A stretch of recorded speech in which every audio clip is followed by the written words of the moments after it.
Welcome to VR Portal, where we can see the VR experiences available to us, run them, and see our scores. We will first log in with our student email and password. After logging in, we will be greeted by the VR experiences available to us. We can see the title of each VR experience, its description, and to which class it belongs.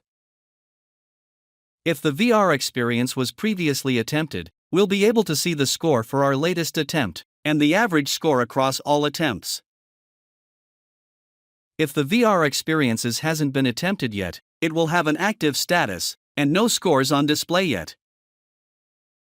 To run the experience, we must first have the latest version of SimLab Viewer installed. Let's click on the Run button. Click Open Link. This will open the VR Viewer software, sign you in, and launch the VR experience, where you now can start your attempt and begin learning.